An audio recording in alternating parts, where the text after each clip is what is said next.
بسم اللہ الرحمن الرحیم الحمد للہ نحمده ونستعینه ونستغفره ونؤمن به ونتوکل علیہ ونعوذ باللہ من شرور انفسنا ومن سیئات اعمالنا من يهده الله فلا مضل له ومن يضلله فلن تجد له وليا مرشدا أما بعد فقال الله تبارك وتعالى أعوذ بالله من الشيطان الرجيم بسم الله الرحمن الرحيم إن إبراهيم كان أمة قانتا لله حنيفا ولم يك من المشركين شاكرا لأنعمه اجتباه وهداه إلى صراط مستقيم وآتيناه في الدنيا حسنة وإنه في الآخرة لمن الصالحين وعن جابر رضی اللہ تعالی عنہ ان رسول اللہ صلی اللہ علیہ وسلم قال عرض علی الانبیاء فإذا موسى ضرب من الرجال كأنه من رجال شنوءة ورأيت عيسى فإذا أقرب من رأيت به شبها عربة بن مسعود ورأيت إبراهيم فإذا أقرب من رأيت به شبها صاحبكم يعني نفسه ورأيت جبرائيل فإذا أقرب من رأيت به شبها دحية بن خليفة أو كما قال رسول الله صلى الله عليه وسلم۔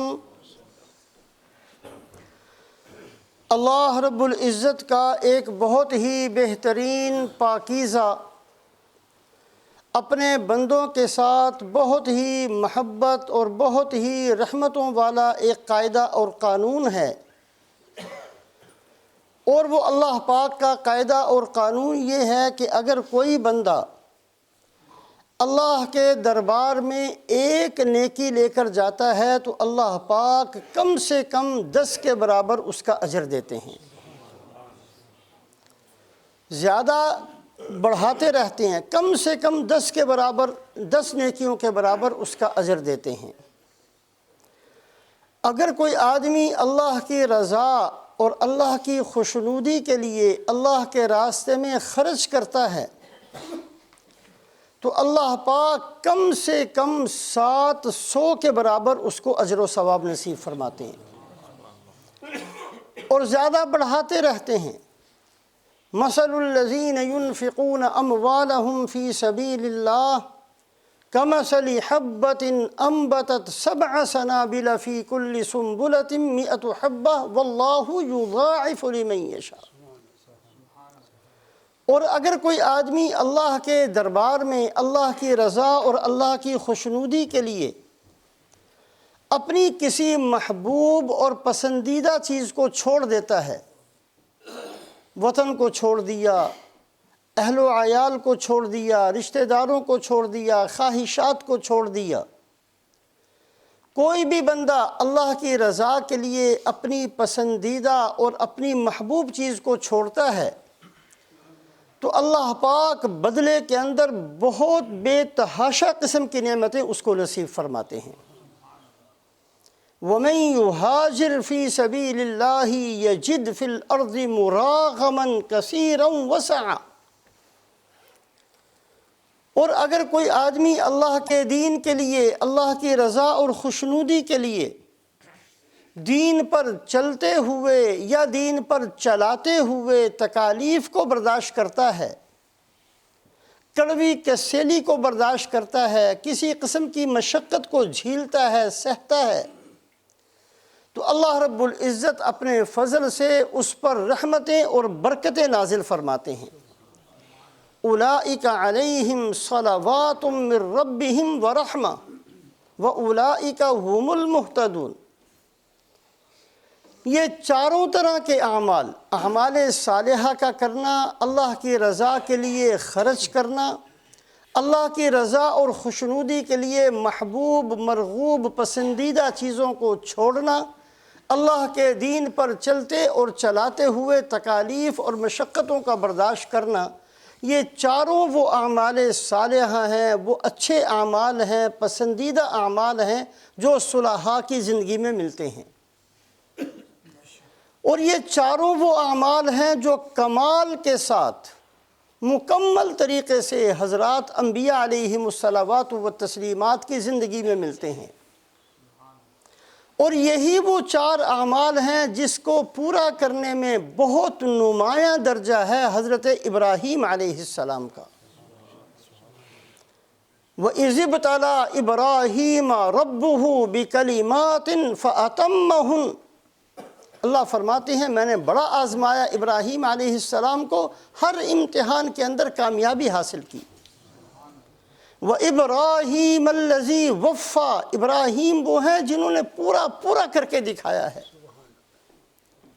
وَمَن يَرْغَبُ عَن مِّلَّةِ إِبْرَاهِيمَ إِلَّا مَن سَفِهَ نَفْسَهُ، ابراہیم کے طریقے کو تو وہی چھوڑے گا جو پاگل ہوگا۔ تو اللہ رب العزت نے بہت سی آیات شریفہ کے اندر حضرت ابراہیم علیہ السلام کا جو یہ مقام اور مرتبہ ہے، یہ چاروں طرح کے اعمال صالحہ کے کرتے ہوئے اس کو بہت نمایاں اللہ پاک نے قرآن میں ذکر فرمایا۔ جہاں تک حضرت ابراہیم علیہ السلام کی ذاتی نیکیوں کا تعلق ہے، ان کے ذاتی اعمال صالحہ کا تعلق ہے، ابھی جو آیت شریفہ پڑھی گئی ان ابراہیم کان امتا قانتا للہ حنیفا ولم یک من المشرکین، ان آیات شریفہ کے اندر اللہ فرماتے ہیں کہ ابراہیم کو ایک بندہ نہ سمجھو، ابراہیم کے ذاتی اعمال بھی اتنے ہیں، کان امتا، جو پوری کسی امت کے ہوا کرتے ہیں۔ پوری بڑی جماعت مل کر جتنی نیکیاں کر سکتی ہے اکیلے ابراہیم علیہ السلام نے کی ہیں۔ اللہ کا شکر ادا کرنا جو جماعتیں کر سکتی ہیں اکیلے ابراہیم علیہ السلام نے کیا ہے۔ تو ذاتی نیکیاں، جن نیکیوں پر کم سے کم اللہ پاک 10 کے برابر اجر دیتے ہیں، یہ نیکیاں بھی حضرت ابراہیم علیہ السلام کی زندگی بھری ہوئی ہے۔ خرچ کرنا، دوسری نیکی اللہ کی رضا کے لیے خرچ کرنا۔ حضرت ابراہیم علیہ السلام کا مقام اور مرتبہ یہ ہے، مہمان نوازی کو شروع کرنے والے ابراہیم علیہ السلام ہیں۔ زمین پر مہمان نوازی کوئی نہیں جانتا تھا،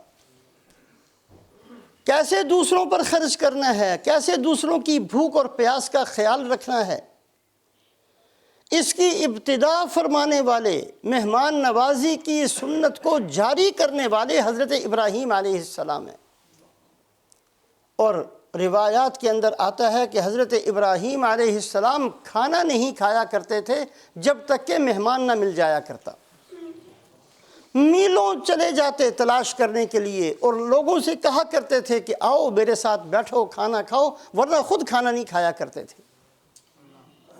عربوں کے اندر جو مہمان نوازی مشہور ہے، اور ایک قبیلہ دوسرے قبیلے سے فخر کیا کرتا تھا، اور ان کے زمانے جاہلیت کے اشعار آج بھی پڑھے جائیں تو اس میں پتہ چلتا ہے کہ وہ بہت فخر کے ساتھ اس کو ذکر کرتے تھے کہ ہمارے گھر کے اندر مہمان بہت آتے ہیں۔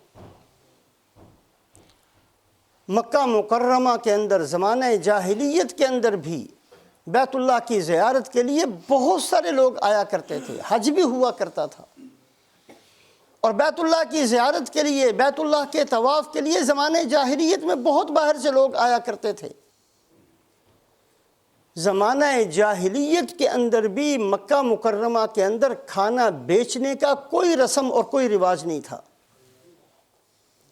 جو لوگ آیا کرتے تھے مکے والے فخر کے ساتھ عزت سمجھتے ہوئے ان کی خدمت کیا کرتے، اور ایک دوسرے سے مقابلہ ہوتا کہ نہیں اس کی مہمان نوازی میں نے کرنی ہے، دوسرا قبیلہ کہتا ہم نے کرنی ہے۔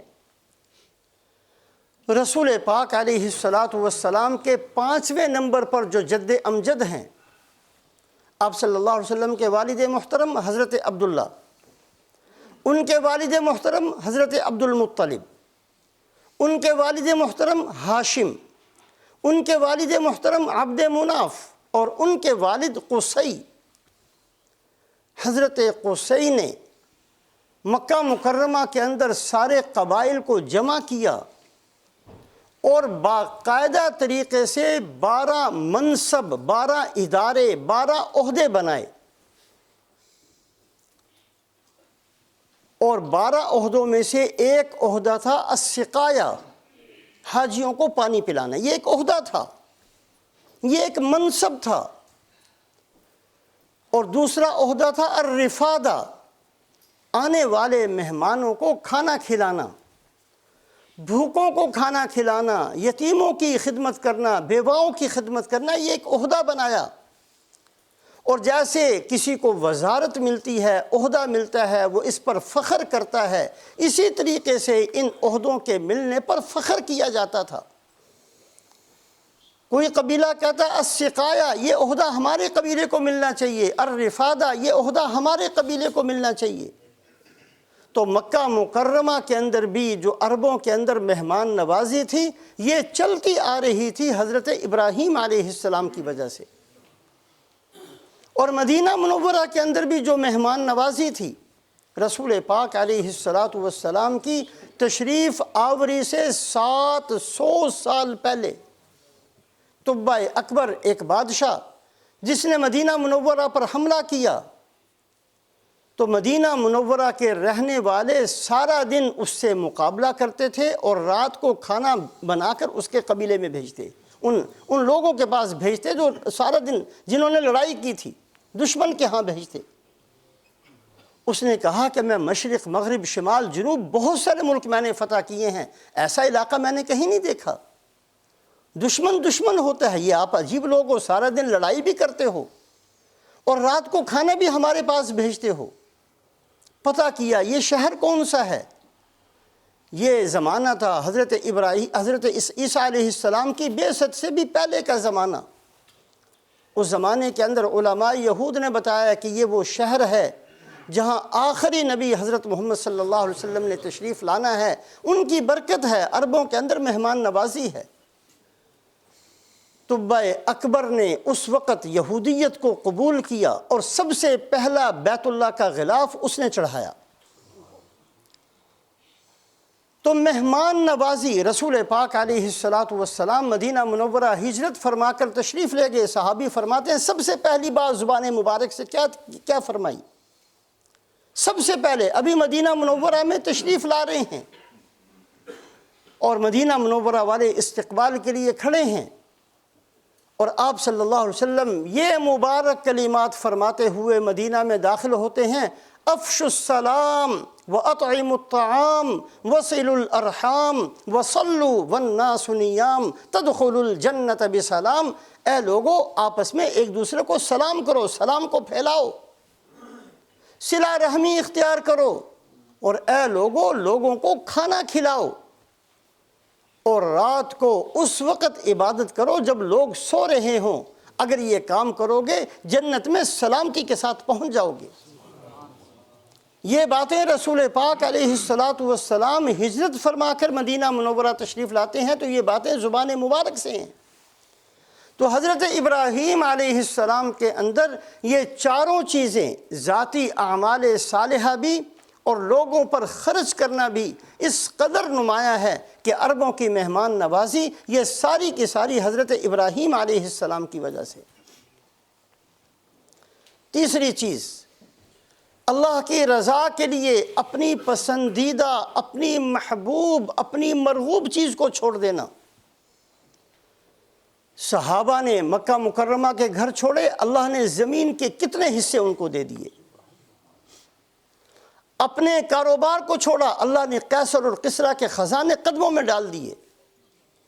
یہ اللہ کا قانون ہے کہ جو آدمی اللہ کی رضا کے لیے کوئی بھی چیز چھوڑتا ہے، من ترک شیئا للہ عوضہ اللہ خیرا من، کوئی چھوڑنے والا یہ نہ سمجھے کہ میں نے چھوڑ دیا اور وہ چیز میرے ہاتھ سے چلی گئی، اللہ کے ذمے ہے، اللہ اپنے اس بندے کو جس نے اللہ کی رضا کے لیے کچھ چھوڑا ہے اللہ اس سے بہتر اس کو دیتے ہیں۔ حضرت ابراہیم علیہ السلام سب سے پہلے ہجرت کرنے والے، ہجرت کی سنت سب سے پہلے کس نے ادا کی؟ حضرت ابراہیم علیہ السلام نے۔ اللہ کی رضا کے لیے اپنے علاقے کو چھوڑا، اپنے وطن کو چھوڑا، اپنے اہل و عیال کو چھوڑا۔ عراق کے رہنے والے تھے، عراق کو چھوڑ کر ملک شام کی طرف تشریف لے گئے۔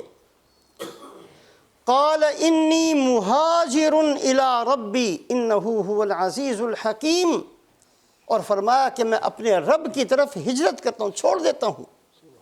اللہ کی رضا کے لیے چھوڑنا، ہجرت، یہ اتنا بڑا عمل ہے کہ 3 اعمال ایسے ہیں جس کے بارے میں رسول پاک علیہ السلام فرماتے ہیں یہدم ما کان قبلہ، کہ جس نے یہ کام کیا اس کے پہلے سارے گناہ ختم۔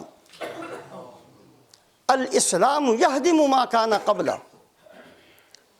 جو بندہ 100 سال کفر کرنے والا مسلمان بنتا ہے، اسلام میں داخل ہوتا ہے، کلمہ پڑھتے ہی اس کے سارے گناہ معاف ہو جاتے ہیں۔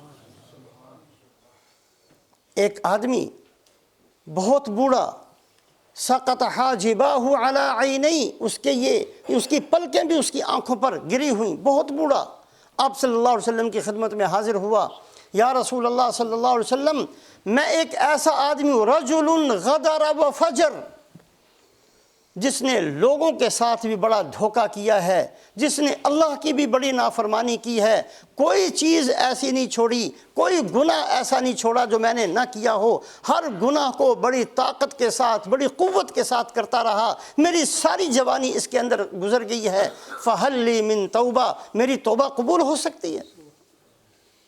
آپ نے فرمایا تو مسلمان ہو گیا؟ کہا جی ہاں مسلمان ہو گیا۔ آپ نے فرمایا تیرے سارے گناہ تو مسلمان ہوتے ہی ختم ہو گئے تھے۔ اس نے کہا وغدراتی وفجراتی، یا رسول اللہ بہت ہیں، تھوڑے نہیں ہیں، بہت میرے گناہ ہیں۔ آپ شاید سمجھ رہے ہوں کہ تھوڑے سے گناہ ہیں معاف ہو گئے، وغدراتی وفجراتی، بہت میرے گناہ ہیں۔ آپ نے فرمایا وغدراتی کا وفجراتک، تیرے سارے گناہ بخشے گئے۔ پھر اس نے کہا یا رسول اللہ بہت زیادہ ہیں، آپ نے فرمایا سارے بخشے گئے۔ وہ آدمی اٹھا اور جانے لگا اور بہت بلند آواز سے اللہ اکبر سبحان اللہ کہتے وہ وہاں سے روانہ ہوا۔ اسلام سے یہدم ما کان قبلہ، اسلام سارے گناہوں کو ختم کر دیتا ہے۔ والہجرت تہدم ما کان قبلہا، اور ہجرت ایک ایسا عمل ہے جس کی وجہ سے سارے گناہ معاف ہو جاتے ہیں۔ والحج یہدم ما کان قبلہ، اور حج ایک ایسی عبادت ہے جس کی وجہ سے سارے گناہ بخشے جاتے ہیں۔ ہجرت اللہ کی رضا کے لیے، اللہ کی خوشنودی کے لیے اپنی کسی محبوب پسندیدہ چیز کو چھوڑ دینا۔ حضرت ابراہیم علیہ السلام اس میں نمایاں درجہ رکھتے ہیں۔ اللہ کی رضا کے لیے وطن چھوڑا۔ اللہ پاک نے اس منظر کو قرآن میں جب بیان فرمایا تو اللہ فرماتے ہیں کہ ابراہیم علیہ السلام نے میری رضا کے لیے وطن چھوڑا، اپنا علاقہ چھوڑا۔ اللہ فرماتے ہیں کہ میں نے ان کو اولاد بھی دی، وَجَعَلْنَا فِي ذُرِّيَّتِهِ النُّبُوَّةَ وَالْكِتَابَ، اور میں نے نبوت ان کے خاندان کے لیے رکھ دی۔ ہجرت کی برکت سے ملا، اس لیے کہ اللہ کی عادت ہے جو بندہ اللہ کی رضا کے لیے کچھ چھوڑتا ہے اللہ بدلہ دیتے ہیں اس کا۔ ابراہیم علیہ السلام نے علاقہ چھوڑا، وطن چھوڑا، اللہ پاک نے بڑھاپے کے اندر حضرت اسماعیل علیہ السلام 100 سال کی عمر میں پیدا ہوئے اور حضرت اسحاق علیہ السلام 120 سال کی عمر میں پیدا ہوئے۔ وَجَعَلْنَا فِي ذُرِّيَّتِهِ النُّبُوَّةَ، اللہ نے اولاد بھی دی اور اللہ نے اولاد کے اندر نبوت بھی رکھی، اور ابراہیم علیہ السلام سے لے کر رحمت للعالمین حضرت محمد صلی اللہ علیہ وسلم تک جتنے نبی ہیں وہ سارے کے سارے حضرت ابراہیم علیہ السلام کی اولاد میں سے ہیں۔ اللہ کی عادت ہے جو اللہ کے لیے چھوڑتا ہے اللہ اس کا بدلہ دیتے ہیں۔ تو 4 طرح کے اعمال، نیکی کا کرنا، اللہ کی رضا کے لیے خرچ کا کرنا، اللہ کی رضا کے لیے محبوب پسندیدہ چیز کو چھوڑنا، جو آدمی اللہ کی رضا کے لیے محبوب پسندیدہ چیز کو چھوڑتا ہے اللہ اس کا بدلہ دیتے ہیں۔ اور چوتھی چیز، اللہ کے دین پر چلتے ہوئے، اللہ کے دین پر چلاتے ہوئے تکالیف کو برداشت کرنا، محنتوں کو برداشت کرنا، قربانیاں دینا، لوگوں کی باتوں کو سننا، سہ جانا، برداشت کر دینا، یہ اللہ پاک نے جہاں ذکر فرمایا اولئک علیہم صلوات من ربہم ورحمہ، جو بندے یہ کام کریں گے میری بہت ساری برکتیں، رحمتیں ان پر اتریں گی۔ پوری زمین پر 3 حرم ہیں، مدینہ منورہ حرم، مکہ مکرمہ حرم، مسجد اقصی حرم، تینوں مسجدوں کے معمار جلیل القدر نبی ہیں، اور اللہ پاک نے تینوں نبیوں سے جب یہ مسجدیں بنوائی ہیں تو اس سے پہلے ایک لمبی قربانی ہے۔ رسول پاک علیہ السلام نے مکہ مکرمہ کے اندر 13 سال بے تحاشا تکلیفوں کو برداشت فرمایا۔ شیب ابی طالب کا واقعہ ہے، طائف کا واقعہ ہے، سیدہ فرماتے ہیں اونٹ کی اوجھ لا کر اوپر رکھ دی جاتی ہے، آپ صلی اللہ علیہ وسلم فقر و فاقہ کے ساتھ زندگی گزارتے ہیں۔ ایک لمبا سلسلہ ہے قربانیوں کا، ایک لمبا سلسلہ ہے تکالیف کے برداشت کرنے کا، پھر ہجرت کا عمل ہے، اور ہجرت کرنے کے بعد پھر اللہ پاک نے اپنے اس جلیل القدر نبی کے ہاتھوں سے مسجد نبی کو بنوایا، اور پھر اللہ نے اس کو حرم قرار دیا۔ حضرت یعقوب علیہ السلام، بیٹا جدا ہو گیا، 80 سال جدائی کے اندر روتے ہیں، کمر جھک گئی، بینائی چلی گئی۔ کسی نے پوچھا آپ کی حالت کیسے، ایسی حالت کیسے ہو گئی؟ کہا یوسف کے غم میں۔ کتنا غم ہے کہ اگر 70 ماؤں سے ان کے بچے چھین لیے جائیں، جتنا سب کو غم ہوگا اس سے زیادہ مجھے یوسف علیہ السلام کی جدائی کا غم۔ 80 سال اتنا روئے کہ بینائی چلی گئی۔ اتنی تکالیف کو برداشت کروانے کے بعد پھر اللہ پاک نے اس نبی کے مبارک ہاتھوں سے مسجد اقصی کو بنوایا۔ حضرت ابراہیم علیہ السلام کی لمبی زندگی قربانیوں کے اندر گزرتی ہے، ہجرت ہے، قوم کا مکالمہ ہے، قوم کی مخالفت ہے، گھر کی مخالفت ہے۔ جس گھر کے اندر پیدا ہوتے ہیں وہ گھر بتوں کا بنانے والا گھر ہے، سارا خاندان بت پرستی کے اندر مبتلا ہے۔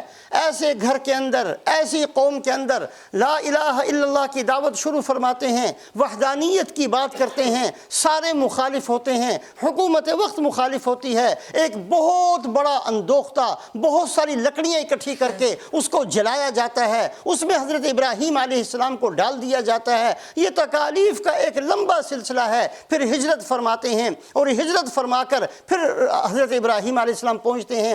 اللہ پاک نے آپ کو اولاد دی، حضرت اسماعیل علیہ السلام پیدا ہوئے، ابھی تکلیفوں کا سلسلہ ختم نہیں ہوا۔ اللہ فرماتے ہیں کہ جاؤ اور ان کو بواد غیر ذی زرع عند بیتک المحرم، ایسی جگہ پر چھوڑ کر آؤ۔ اور حضرت ابراہیم علیہ السلام حضرت ہاجرہ کو ساتھ لے کر، حضرت اسماعیل علیہ السلام کو ساتھ لے کر مکہ مکرمہ کی وادی میں چھوڑ کر صرف 2 آدمیوں کو چھوڑ کر چلے جاتے ہیں۔ نہ درخت ہے، نہ کھانا ہے، نہ پانی ہے، نہ کوئی بندہ وہاں آباد ہے، ایسی جگہ کے اندر چھوڑ کر چلے جاتے ہیں۔ اور حضرت ہاجرہ فرماتی ہیں اگر اللہ کا حکم ہے فَإِذًا لَا يُضَيِّعُنَا، پھر اللہ ہمیں ضائع نہیں کریں گے۔ یہ ساری تکلیفیں ہیں۔ حضرت ابراہیم علیہ السلام کو ساتھ رہنے کی اجازت نہیں، اس بیٹے کو دیکھنے کی اجازت نہیں جو بڑھاپے کے اندر پیدا ہوا ہے، اکلوتا بیٹا ہے۔ چلے جاتے ہیں، اللہ حکم دیتے ہیں کہ جاؤ مل کر آؤ، لیکن ایک دن بھی قیام نہیں کر سکتے، اپنی سواری سے نیچے نہیں اتر سکتے۔ حضرت ابراہیم علیہ السلام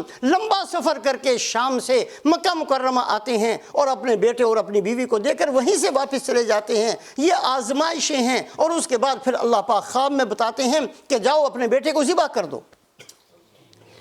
حضرت ابراہیم علیہ السلام اس خواب کے اوپر بھی پورا اترتے ہیں۔ قد صدقت الرؤیا انا کذالک نجزی المحسنین۔ اللہ پاک فرماتے اے ابراہیم تو نے تو اس امتحان کے اندر بھی کامیابی کو حاصل کر لیا۔ پھر حضرت ہاجرہ کا انتقال ہو جاتا ہے۔ یہ ساری لمبا سلسلہ قربانیوں کا جب گزر گیا، اب اللہ حکم دیتے ہیں کہ اب میرے گھر کی تعمیر کیجیے۔ اللہ قادر تھے کہ بیت اللہ پہلے بنوا لیا جاتا، نہیں، حضرت ابراہیم علیہ السلام سے لمبا ایک سلسلہ قربانیوں کا گزار کر پھر بیت اللہ کی تعمیر کا حکم ہوا، پہلے سے نہیں بنایا گیا۔ یہ جو 3 مسجدیں حرم ہیں ان کے پیچھے لمبا سلسلہ ہے قربانیوں کا۔ حضرت ابراہیم علیہ السلام قربانیاں کرتے کرتے کرتے کرتے حضرت اسماعیل علیہ السلام جوان ہو جاتے ہیں، حضرت ہاجرہ کا انتقال ہو جاتا ہے۔ اب حکم آیا کہ ابراہیم اب میرے گھر کی تعمیر کیجیے۔ اللہ نے جب زمین کو بنایا، روایات کے اندر آتا ہے کہ پہلا بیت اللہ کی پہلی عمارت امر کن سے پیدا فرمائی۔ جیسے زمین کو بنایا، جیسے پہاڑوں کو بنایا، امر کن سے بیت اللہ کو اللہ پاک نے پیدا فرمایا۔ دوسری تعمیر اللہ نے فرشتوں سے کروائی، تیسری تعمیر حضرت آدم علیہ السلام کے ہاتھوں سے ہوئی، چوتھی تعمیر حضرت شیس علیہ السلام کے ہاتھوں سے ہوئی، اور اس کے بعد جب طوفان نوح آیا اللہ نے بیت اللہ کو آسمانوں پر اٹھا لیا۔ یہ جگہ وہاں موجود تھی لیکن یہاں عمارت کوئی نہیں رہی، ایک لمبا زمانہ بغیر عمارت کے یہ مبارک ٹکڑا موجود رہا۔ پھر اللہ پاک نے حضرت ابراہیم علیہ السلام کو حکم دیا کہ آپ اس جگہ پر میرے گھر کی تعمیر کیجیے۔ یکم ذی قعدہ کو حضرت ابراہیم علیہ السلام اور حضرت اسماعیل علیہ السلام باپ بیٹا دونوں بیت اللہ کی تعمیر کو شروع کرتے ہیں۔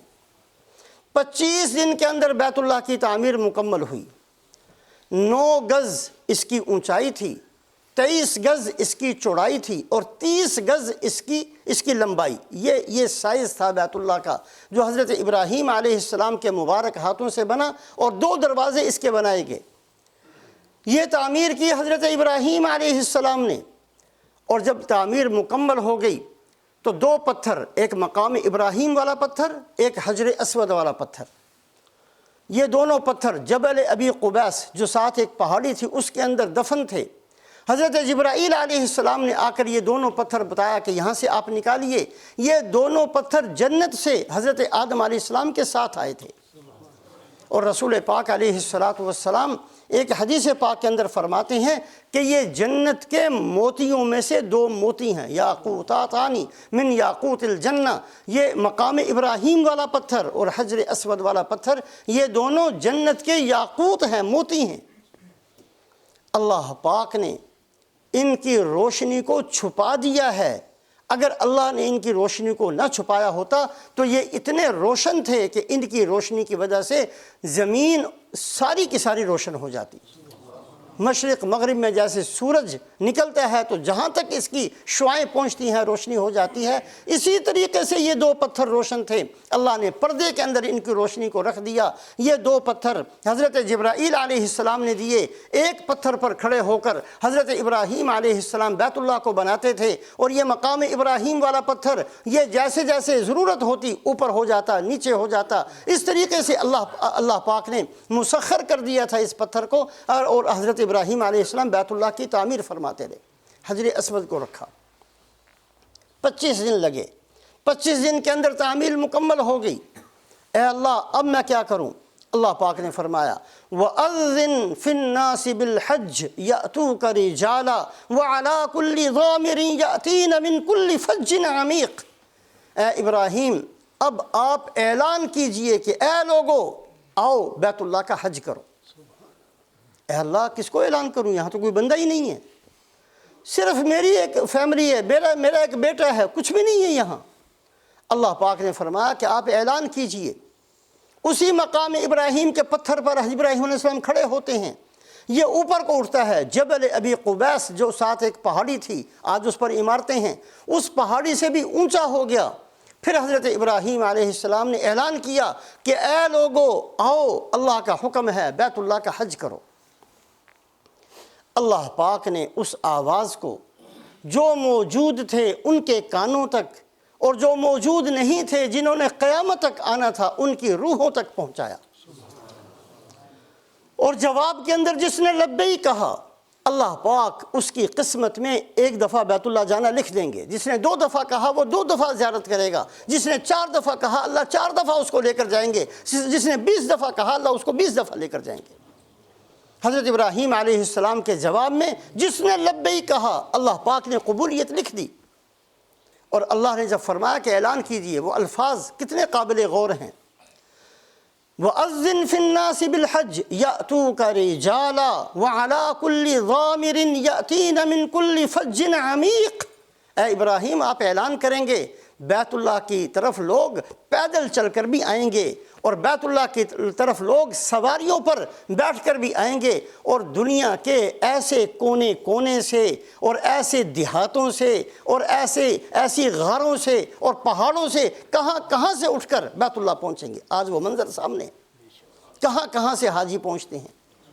حضرت شقیق بلخی رحمۃ اللہ علیہ فرماتے ہیں ایک دفعہ جو راستہ باہر سے مکہ مکرمہ کی طرف آ رہا تھا، میں اس راستے پر جا رہا تھا، میں نے دیکھا ایک آدمی کو،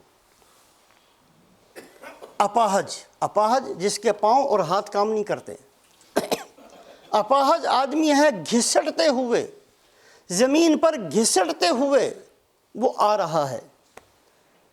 مجھے بڑا رحم آیا، بیچارہ کس حالت میں، کتنی مشقت کے ساتھ، گرمی ہے، سخت زمین ہے، پتھریلی زمین ہے، کیسا گھسٹتا ہے اور گھسٹتے ہوئے آ رہا ہے۔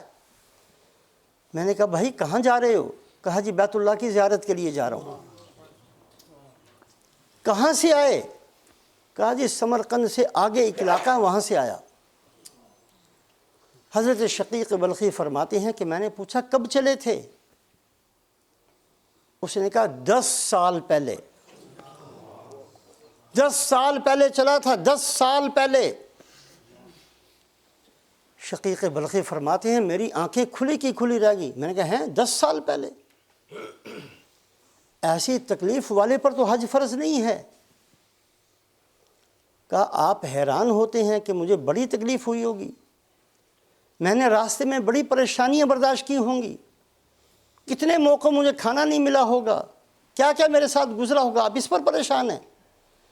بیت اللہ کی محبت نے مجھے کسی تکلیف کا احساس نہیں ہونے دیا، مجھے کوئی تکلیف لگی نہیں۔ اسی شوق سے، جس شوق سے گھر سے نکلا تھا، آج بھی اسی شوق کے ساتھ گھسڑتا ہوا بیت اللہ کی طرف جا رہا ہوں۔ یہ ہے یأتونا وَأَذِّنْ فِي النَّاسِ بِالْحَجِّ يَأْتِيكَ رِجَالًا وَعَلَىٰ كُلِّ ضَامِرٍ يَأْتِينَ مِنْ كُلِّ فَجٍّ عَمِيقٍ۔ ایسے لوگ بیت اللہ پہنچتے ہیں، کوئی غریب ہے، کوئی فقیر ہے، کوئی محتاج ہے، اس میں کوئی شک نہیں کہ اللہ کے گھر کا حج، اللہ کے گھر کی زیارت پیسوں سے نہیں ہوتی۔ بڑے بڑے دنیا کے اندر ایسے ہیں، بڑے بڑے مالدار ہیں، ایک دفعہ بھی توفیق نہیں ملتی۔ ہندوستان کے اندر حکومت کرنے والے مغلیہ خاندان کے بادشاہ، جو اپنے آپ کو ہندوستان کا بادشاہ نہیں کہتے تھے، وہ پورے عالم کا، جہان کا بادشاہ کہتے تھے۔ اکبر اپنے آپ کو ظل الہی کہلواتا تھا، ظل الہی اللہ کا سایہ، جیسے اللہ کی خدائی ہے میرا بھی ایسا سایہ، ظل الہی اس کا لقب تھا، ظل الہی کہلواتا تھا اپنے آپ کو۔ جہانگیر اس کا بیٹا، جہانگیر اس کا معنی کیا ہے؟ کہ پورے جہان کو پکڑ لینے والا، اس پر قبضہ کر لینے والا، اس پر حکومت کرنے والا، جہانگیر۔ وہ اپنے آپ کو ہندوستان کا بادشاہ نہیں کہتے تھے، ہندوستان کے بادشاہ، لیکن وسعت اتنی تھی، فراخی اتنی تھی، اقتدار ایسا تھا، حکم ایسا چلتا تھا، جو چاہیں وہ کر سکتے تھے، ہر بات ان کی قبول کی جاتی تھی۔ ایسا اقتدار تھا کہ ہندوستان پر حکومت کرتے ہوئے ایک اپنے آپ کو ظل الہی کہتا ہے، دوسرا اپنے آپ کو جہانگیر کہتا تھا۔ پھر اس کا بیٹا اپنے آپ کو شاہ جہان کہتا تھا، جہان کا بادشاہ، شاہ جہان، سارے جہان کا بادشاہ۔ اس کا بیٹا عالمگیر، اپنے آپ کو عالم کا پکڑنے والا، عالمگیر کے یہ القاب تھے ان کے۔ اور ان میں سے سلطان اورنگزیب عالمگیر رحمۃ اللہ علیہ بہت نیک بھی تھے، کوئی شک نہیں اس میں، شاہ جہان نیک آدمی تھا۔ اکبر گمراہ ہوا، جہانگیر کے اندر گمراہی کم ہو گئی، اس نے باپ کو کہا کہ باپ کا دین غلط تھا، اس کے بیٹے کے اندر دینداری آ گئی، اس کا بیٹا بزرگ بنا، یہ ساری چیزیں اپنی جگہ پر ہیں، لیکن حج کسی نے نہیں کیا، کسی نے حج نہیں کیا۔ اتنا بڑا بادشاہ ہونے کے ساتھ جو اپنے آپ کو جہان کا بادشاہ کہتا ہے، حج نہیں کیا کسی نے بھی۔ اس کی 100 دلیلیں دی جا سکتی ہیں، لیکن حج نہیں کیا۔ حج پیسوں سے نہیں ہوتا، حج کی توفیق اسی کو ملتی ہے جس نے لبیک کہا۔ یہ حضرت ابراہیم علیہ السلام کی قربانیوں سے بنا ہوا بیت اللہ ہے۔ یہ تینوں حرم، ان کے پیچھے بڑی زبردست جلیل القدر نبی ہیں، اور تینوں نبیوں کی لمبی زندگی ہے قربانی کی۔ بہرحال جیسا کہ شروع میں کہا، یہ چار چیزیں یاد رکھیں، یہ اللہ کی عادت ہے، اللہ کا قانون ہے، قاعدہ ہے، اور اللہ نے اپنے قاعدے اور قانون کو لکھ دیا ہے۔ جو آدمی نیکی کرے گا اللہ کم سے کم 10 کے برابر اجر دیں گے۔ جو آدمی اللہ کی رضا کے لیے اپنی ریا اور نمود مقصود نہ ہو، نام بنانا مقصود نہ ہو، اللہ کی رضا کے لیے خرچ کرے گا، اللہ کم سے کم 700 کے برابر اجر دیں گے۔ جو اللہ کے لیے اپنی پسندیدہ، اپنی خواہش کو، کوئی بھی اپنی پسندیدہ چیز کو اللہ کو خوش کرنے کے لیے چھوڑ دے گا، اللہ کہیں زیادہ بہتر اس کو دنیا کے اندر نصیب فرمائیں گے۔ اور جو آدمی دین کے لیے تکلیفیں برداشت کرے گا، اللہ پاک اس کے ساتھ قبولیت کا، رحمت کا، برکت کا معاملہ فرمائیں گے۔ اولئک علیہم صلوات من ربہم ورحمہ، یہ اللہ پاک نے ان کے بارے میں نازل فرمایا۔ جتنی اللہ ہمیں توفیق دے دے، ان اعمال صالحہ سے پیچھے نہ رہیں۔ تھوڑی سی زندگی ہے، کسی وقت بھی ہم نے چلے جانا ہے۔ یہ جن چیزوں میں ہم پڑے ہوئے ہیں، ان میں سے کوئی بھی ہمارے ساتھ جانے والی نہیں ہے۔ کتنے ہی بہتر کپڑے پہن لیں، یہ اتار دیے جائیں گے۔ کتنا ہی قیمتی جوتا خرید لیں، اتار دیا جائے گا۔ کتنی ہی قیمتی گاڑی خرید لیں، یہیں رہ جائے گی۔ کتنا ہی بڑا مکان بنا لیں، یہیں پڑا رہ جائے گا۔ کتنے ہی مربع خرید لیں، زمینیں خرید لیں، یہیں پڑی رہ جائیں گی، کوئی بھی ساتھ نہیں جائے گا۔